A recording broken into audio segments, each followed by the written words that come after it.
So we're in Cully Park, and we're up on the native gathering garden. It's a very special part of the park. That's a really new feature in the city of Portland's park system. There's so much to tell. This is a landfill. It started out as a landfill in a low-income people of color neighborhood. Right behind us is a mobile home park, mostly low-income families. And so, really, this is a story about justice. This is a story about transforming a site that was put into a low-income neighborhood as literally a dumping ground and is now fully transformed into a 25-acre park that has play area, and we're sitting in the native gathering garden. And so it's, to me, and I think to this community, it is a story of justice and transformation. So I wonder if you might talk a little bit about the history. How Sure. did the planning process begin? How did it come about? Yeah, so this has been a site of neighborhood interest and concern for many years. This was a landfill. It was a quarry. Initially and it went down to a depth of about 60 feet on average throughout the 25-acre site. There were fires in the landfill. Methane was detected in the basements of people's homes nearby. So the state got involved through one of its programs for brownfields and made some repairs to it. Installed a methane collection system and a monitoring system. And then around 2000, the state essentially enacted a deal with the city, and the city took ownership of the site with the intent of a park development. And so then in 2006, a master plan was completed for the park with the Parks Bureau, and that's when we got involved, and specifically to bring Spanish-speaking people into the conversation. This is a neighborhood that has a really high percentage of Latinx folks in the neighborhood. And so that master plan was finished in 2008. And then it was kind of sat there. And so in 2011, we kind of got re-engaged and said, we are interested in building the park. And we went to the city and said, hey, we want to build the park. And they said, well, okay, we're not really sure what that means. And so we started a process of learning about how we would build a park differently than they would. We would have, higher community involvement and high levels of minority and women contracting, for example. And eventually we secured a development rights agreement with the city that awarded the development rights to Verde on behalf of the community in exchange for us doing the fundraising to build the park. And so that started a 6-year process of fundraising, very deep community engagement, and to where we are today. See, Verde, I wanted to ask you, Sure. I want to make sure we understand, Sure. you're a nonprofit? Yeah, Verde is a nonprofit. We've been around for about 13 years, and our goal is to build environmental wealth in communities. Environmental wealth. Environmental wealth, yeah, and we Great. do that through social enterprises, Okay. advocacy, and outreach. And so environmental wealth, we broadly define it as all the things a person needs to be healthy and thrive. And so that is things like parks, but it's also things like having access to a clean air in your community, or access to good transit, or access to renewable energy that reduces your energy bill. And so we do things like, we build stuff, and we built this park. We're building a solar panel array on top of a church in the neighborhood here. And then the last thing we do is we do a lot of outreach. And so we do environmental education in the community, especially focusing on young people, so that as these new investments come in, they're learning about them and they're understanding them, whether that's a park or a solar panel or a electric vehicle mobility station. We want to make sure that our young people are really learning about these things so that they're comfortable with them, they're familiar with them, they see job opportunities with them in the future. I wonder if you might kind of walk us through some Sure. of the things that are a little bit different about this park, maybe. Yeah, I think, there's everything's different about this park in some ways. It's on a landfill. There's really, the focus was on how do we respond to community needs, not just to build a park, but to build corollary benefits. And so we did a survey from the beginning and asking the community folks, well, what are the corollary benefits you would see coming from? Are they jobs? Is it contracting opportunities? Is it design and engagement of young people?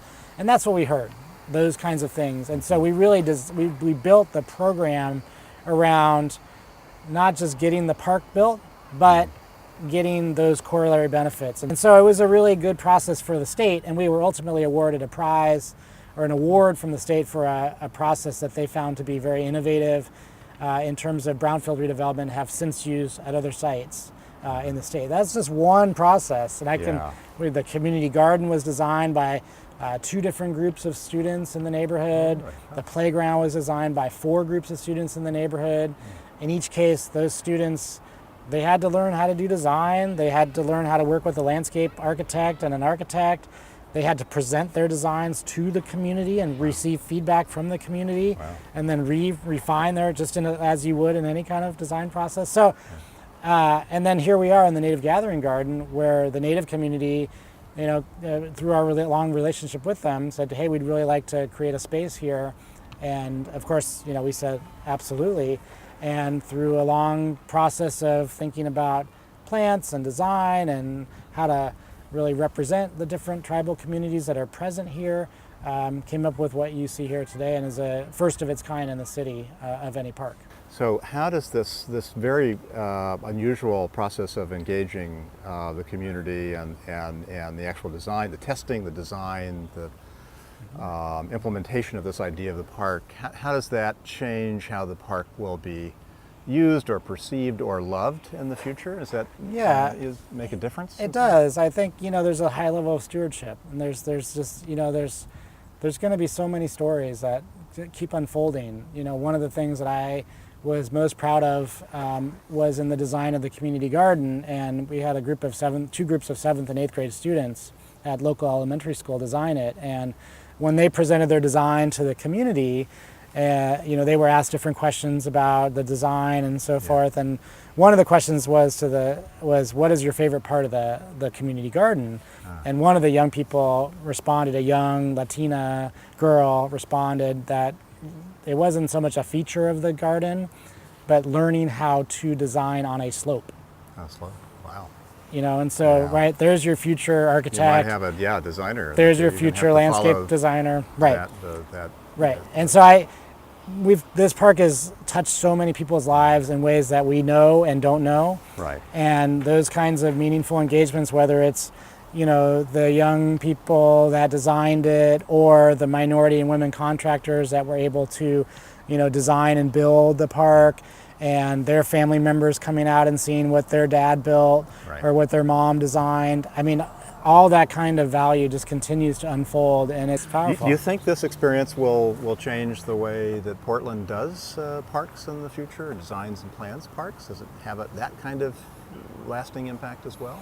Yeah, I think it's one of those things where there's an ongoing dialogue and conversation needed with all of our institutions on how to deliver social equity benefits in the different kinds of investments we make as a city. Mm-hmm. And what I think this park has done is it has given a very rich tapestry to pull from and to say, we can do this, we can do a native gathering garden. And so one of the things that's come out of it is the city has hired a full-time native person to help them start to envision how you can do this at different parks throughout the city.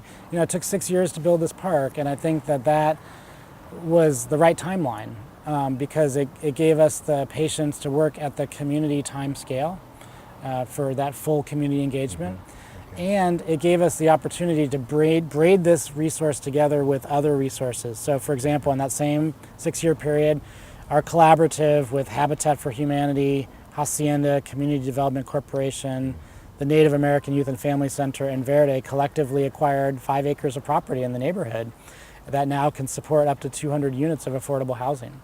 And we brought new partners in through this process. St. Vincent de Paul of Lane County now has purchased a mobile home park in the neighborhood and is repairing it, making it very livable and maintaining a very affordable space.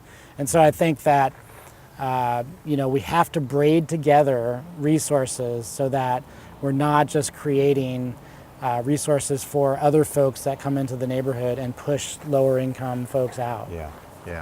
Yeah, how do you respond to the concerns that when you design and build a wonderful park, so-called eco-gentrification sometimes? Yeah. Will the same thing be a worry here, do you think? It's not. I think, it's not. Well, it's a concern, but it's a concern that we've been very cognizant of as we built the park. So one is that all of these investments have opportunities for jobs and contracting opportunities, and to really focus heavily on how do local people benefit economically, how do minority and women firms in this sector get these opportunities on a preferential basis. That's really key. You know, for example, one of the other things we've achieved here in the last 2 years is the state's first ordinance to create a separate mobile home park zoning designation. And that came out of the neighborhood starting to gentrify, and one of the mobile home parks with 34 families was going to flip, and those families were going to be evicted. We were able to save that park and now turn it into permanently affordable housing. But we also realized we couldn't keep doing that. It would have been a whack-a-mole kind of thing.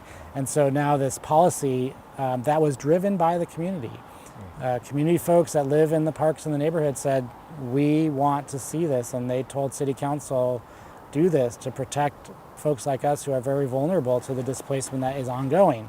And so I think just pairing all that activity together is critical to avoiding that eco-gentrification. What other pieces are here? It seems You like know, a unique... I think one of the things that we heard very early from community members was that, you know, when you live in affordable housing, even well-designed affordable housing, and you have a larger family, you need space to move. You need space to roam, and a space for kids to play safely. You know, one of the things here was in the neighborhood, kids were playing soccer in the parking lots. They didn't have a soccer field. We were able to build a futsal court over on a different property, but we also have, you know, a youth soccer field and an adult soccer field.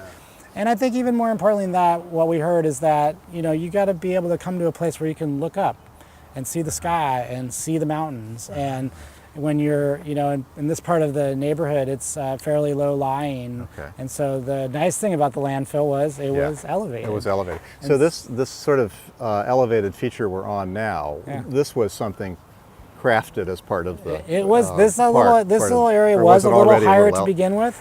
But we did add 110,000 cubic yards of clean fill to the site, and we're able to enhance some of the topography you see. And this site in particular, we wanted to elevate it because of its most importance of the native gathering gardens. You know, I often think that we are focused rightly on making our cities more livable and making them really places that are healthy and have opportunities for walking and, you know, being out of your car and enjoying parks.